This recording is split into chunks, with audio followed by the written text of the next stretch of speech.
Vous vous êtes déjà demandé comment on travaille chez Google? Comment se passe le management? C'est précisément l'objet de cette vidéo.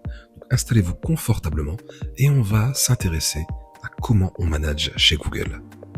Quand on pense à Google, on imagine souvent des bureaux colorés, des espaces de détente, des salariés très autonomes, des ingénieurs brillants et une culture qui est détendue.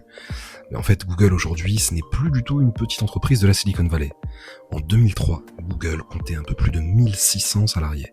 En 2010, l'entreprise était déjà montée à environ 24 000 personnes. En 2019, c'était 118 000.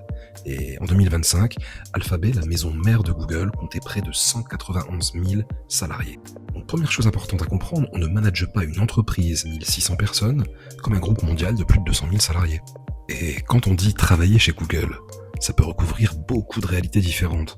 Il y a les métiers techniques, les développeurs, les ingénieurs, les spécialistes de l'IA, mais il y a aussi les équipes commerciales, marketing, RH, finance, com, gestion de produits ou encore relations avec les annonceurs.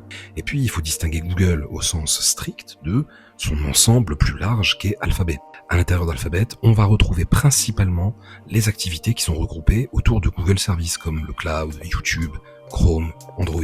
Ça signifie qu'une personne qui travaillerait à YouTube à San Bruno et une autre sur Google Cloud à Londres, une équipe commerciale à Paris, ils ne vivront pas forcément la même réalité au niveau du management.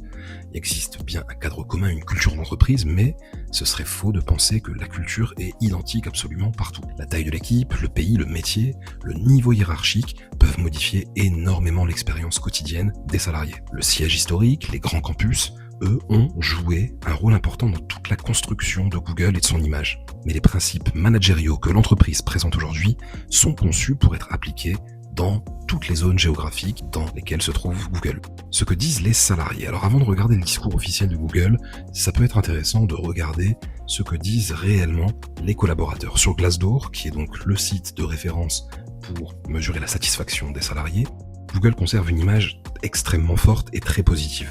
La note globale est de 4,4 sur 5 sur plusieurs dizaines de milliers d'avis. 87% des salariés déclarent qu'ils recommanderaient l'entreprise à un ami.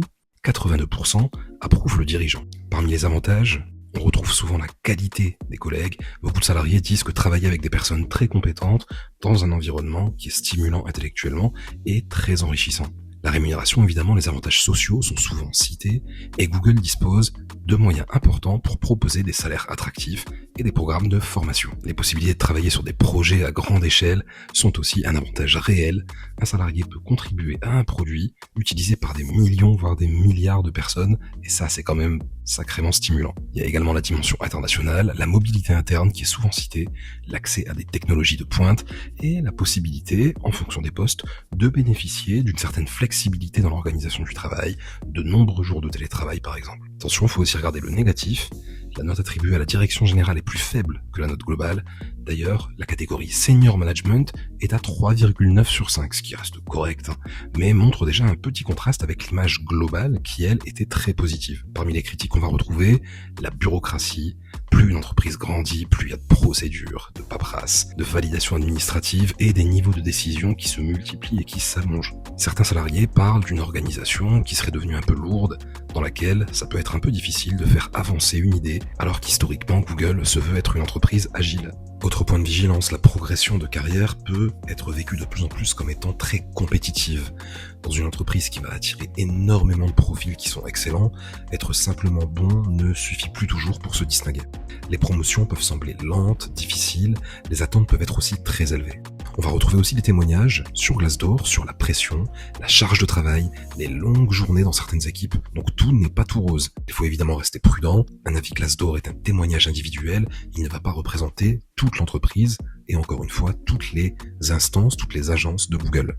Mais ça permet quand même de nuancer l'image de Google comme étant le campus idéal. Ça peut offrir des conditions qui sont exceptionnelles avec un salaire très élevé, tout en restant une entreprise très exigeante, très compétitive et parfois bureaucratique. Alors comment est-ce que Google définit lui-même ce qu'est un bon manager? Google a récemment résumé le rôle de ses managers autour de 3 grandes responsabilités. La première, ça va être de produire des résultats. Ça veut dire des priorités, des objectifs, communiquer clairement, aider l'équipe à rester performante, notamment pendant les périodes de changement. La deuxième, ça va être de développer les personnes. Donc plutôt sur l'aspect humain, le manager doit clarifier les attentes, donner des feedbacks, coacher ses collaborateurs, et c'est là où c'est intéressant, parler de leur évolution et les aider à identifier des possibilités de développement personnel et professionnel, notamment au niveau de leur carrière. La troisième, c'est le fait de construire une communauté.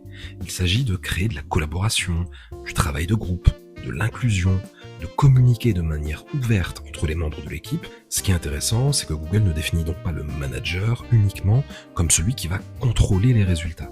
Le manager doit produire de la performance, oui, mais il doit surtout faire progresser les personnes et entretenir le collectif. Autre point, ces principes ne sont pas seulement affichés sur le site web. Google explique qu'ils sont intégrés à ces processus de gestion des personnes. Les managers les utilisent pour définir leurs propres objectifs et ils reçoivent surtout régulièrement du feedback de leurs supérieurs, et une fois par an, les membres de l'équipe donnent également leur avis sur la manière dont ils remplissent leurs responsabilités. Ces éléments sont pris en compte dans leurs évaluations de performance. Autrement dit, le manager n'est pas seulement évalué sur ce qu'il produit, il est aussi évalué sur la manière dont il manage, et ça change tout. Alors, comment Google fait progresser ses managers?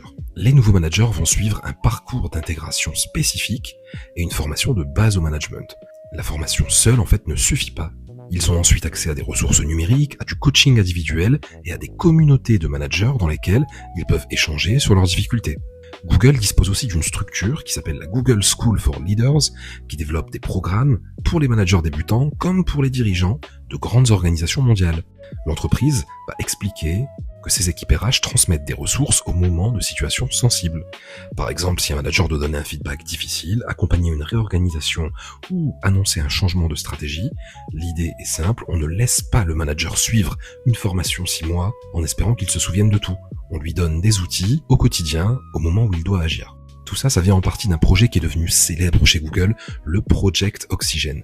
Et l'histoire, elle est intéressante parce qu'au départ, certains salariés de Google pensaient que les managers n'étaient pas vraiment utiles.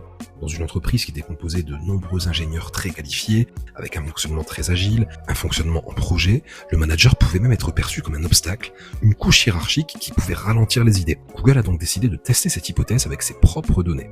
L'entreprise a analysé ainsi plus de 10 000 données issues des évaluations de performance et des enquêtes internes et des nombreux entretiens avec les salariés. La conclusion était claire, les équipes disposant de managers efficaces avaient de bien meilleurs résultats, étaient généralement plus satisfaites et connaissaient moins de départs. Le Project Oxygen a ensuite permis d'identifier plusieurs comportements qui faisaient de bons managers. Et ces comportements, ce sont les suivants: être un bon coach, donner de l'autonomie sans micromanager, créer un environnement dans lequel chacun est respecté, être orienté vers les résultats, bien communiquer, aider les personnes à développer leur carrière, donner une vision claire, disposer des compétences techniques nécessaires, collaborer avec les autres équipes et savoir prendre des décisions solides. Ce qui est frappant, c'est que l'expertise technique, elle apparaît dans cette liste, mais qu'elle n'est même pas présentée comme la seule qualité importante. Être excellent techniquement ne suffit pas pour devenir un excellent manager.